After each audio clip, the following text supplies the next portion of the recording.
Good afternoon, LinkedIn. Thank you so much for stopping by. Just for 5-10 minutes max, I promise. Just want to talk to you about AI marketing content and how I think you're getting it all wrong. And I think you should be focusing on live content instead. Now, we're all seeing in our feeds right now these incredible AI-generated videos and photos, and there's no doubt that this is groundbreaking technology, and it's incredible, inspiring. And we're going to use a lot of these tools for sure, forever. It's changing the game. However, I do think people are making a mistake, and that is thinking ahead from now. I believe that in 12 months from now, we're going to be sick of seeing these things. You know, a strawberry melting and turning into a car is beautiful, but I'm not sure how much trust it builds in your brand or in your products. So I'm here to argue right now that actually live broadcasting is a place to build trust with your customers and with potential customers. So, you know, hear me out. This is just my perspective, and I could be wrong for sure. I could be wrong. And actually what I want to sort of suggest is you actually create a show, and I've got a good example of this shortly that I'll share with you. But like, you need to think of this not as live streaming in the traditional sense. I mean, that has connotations towards, you know, a 15-year-old in their bedroom streaming a game. You know, I'm talking about serious B2B revenues here.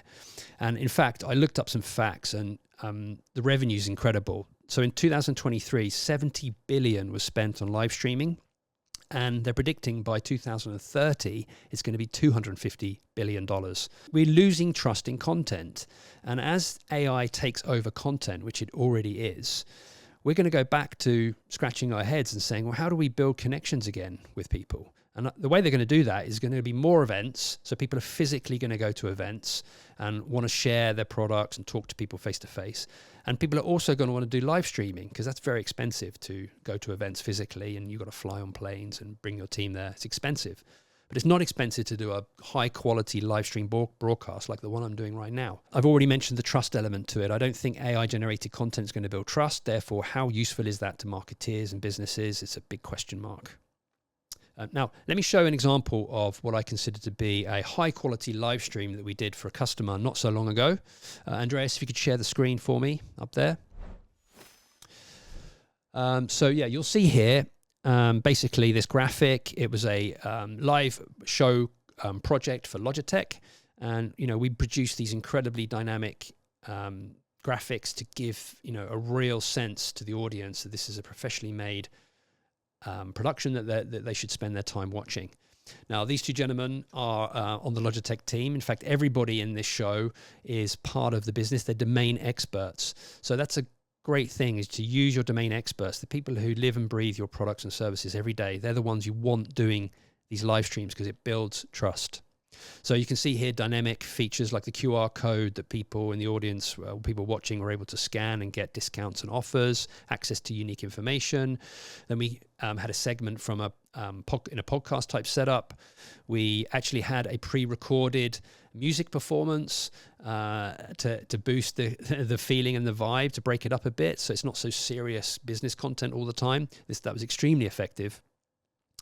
And another great thing is we can show live pre-recorded video assets like this one, which again just makes it more like a television show.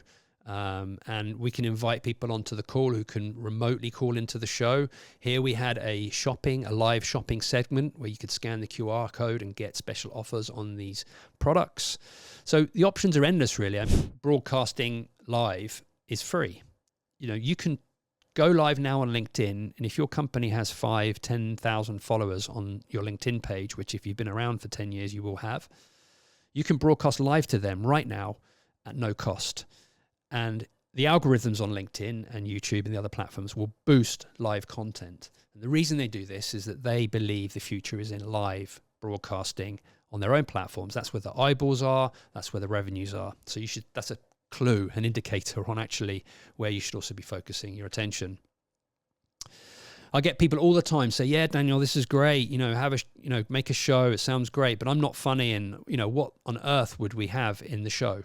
I'd say, well, basically, you want to build trust with your customers. So show them everything, share everything.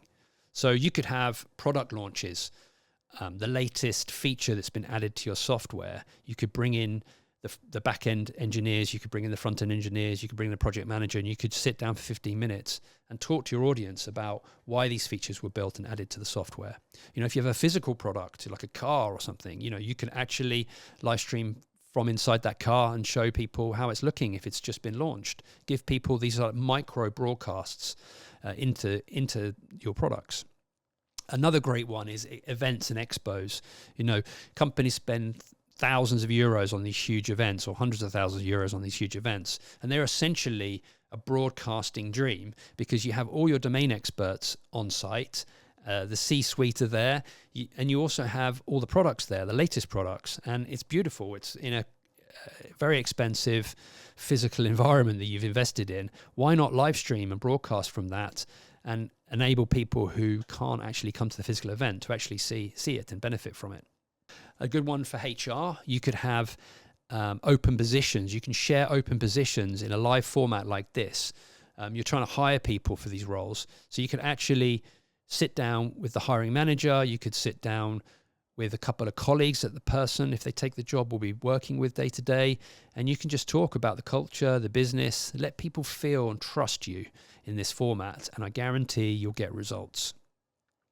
One final example I'd like to show you, which is quite fun. If you really want to gamify your live streams, we did this incredible gamified live stream. Andreas, maybe you want to just switch to the other view.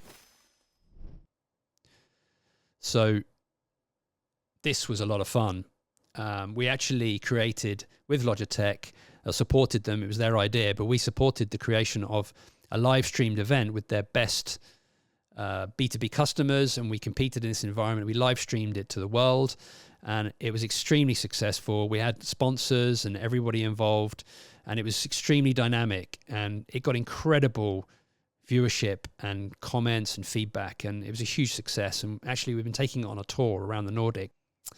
And there was one more thing. You'll notice that LinkedIn Shorts is now coming up as a feature, and this is a great opportunity. I'll be using this content here to create a number of short clips that I will publish on LinkedIn Shorts and take advantage of that new feature, and that'll drive more attention and awareness. So another reason to produce a live show. It'll stay up on LinkedIn forever, and it can be reshared and reposted, and I have no doubt that this show in itself will have thousands of impressions and lots of comments from my audience. So well worth doing. So thank you very much. Enjoy the rest of your Tuesday afternoon. Have a good one. Thanks.